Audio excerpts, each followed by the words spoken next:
13.6 million people in the United States live in the middle of a food desert, and 82% of them live in urban areas. Food deserts are just one factor that come into play when it comes to environmental racism. And environmental racism is defined as the concept of finding a disproportionately large amount of toxic waste sites, landfills, and fast food restaurants in communities where there's a large amount of minority or low-income individuals. And if this sounds familiar to you, then you should be very concerned.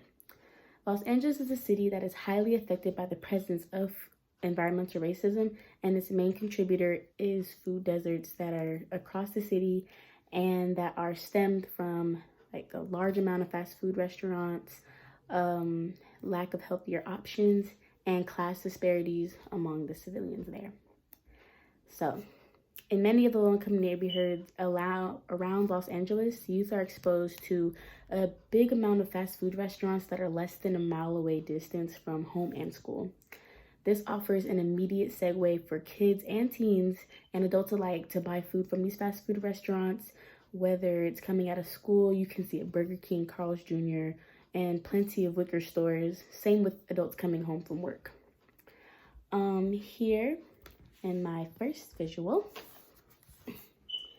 see, right there, boom, easy and accessible fast food restaurant, while things like a vegetable market, fruit stands, or farmer's market is so far away. So why would you go anywhere else that's farther for food when it's right in front of your face? So in the 2009 research brief, South Los Angeles banned food chain misses its mark by a senior economist professor at Pardee Rand Graduate School and Deborah A. Cohen, a senior physician policy researcher.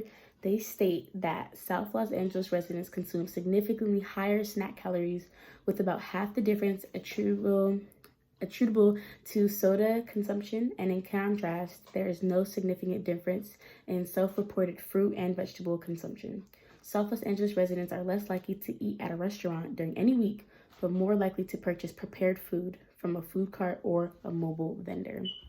This proves that those in low-income areas are prone to buying fast food.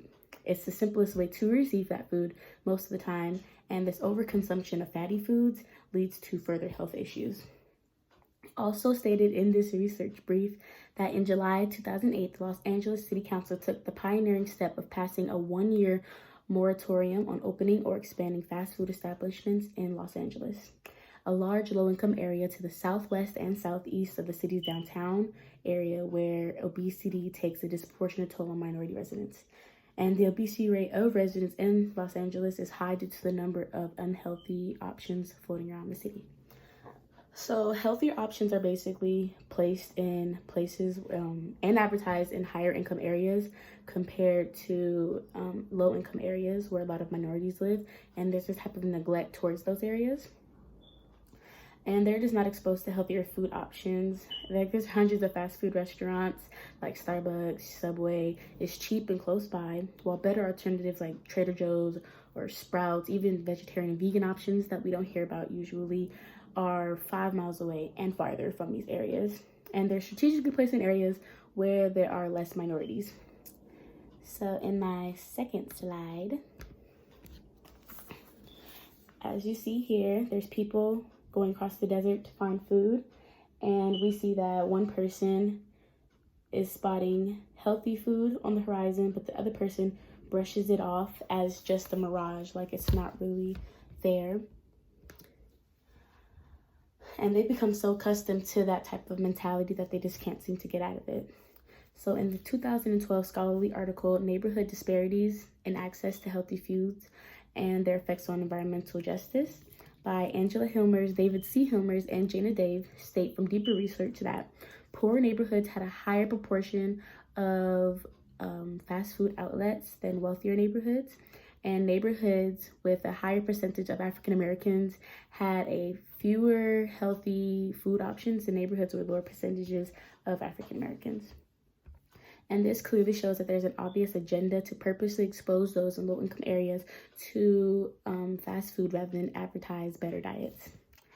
And they also pull from the 2005 article, African Americans' Access to Healthy Food Options in South Los Angeles. They say that by multiple, a pattern of findings demonstrates significantly fewer advertisements for healthier food and beverage products that are in magazines for, they target African Americans rather than things,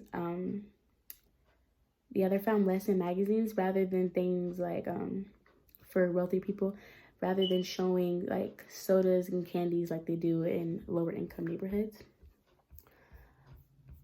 And basically my last point is that all these fast food facilities do lead to a health problem. People in low income areas do suffer from obesity most of the time. And for my last chart, if you can see here in this light area, the life expectancy is much lower than those in the darker areas, and the darker areas represent wealthier neighborhoods and the lighter areas represent low-income neighborhoods. So we can clearly see that there is a disproportionate amount of obesity and a higher mortality rate in civilians from lower income neighborhoods compared to those in wealthier neighborhoods. So after seeing the ways that environmental racism and food deserts come into play, we can clearly see that there are differences in the way our lifestyles are set up. So use this as a way to understand the social and economic disparities between the Los Angeles citizens and help strive for healthier choices to prevent the spread of food deserts in LA. So next time we eat out in the city, look around and tell me what you see.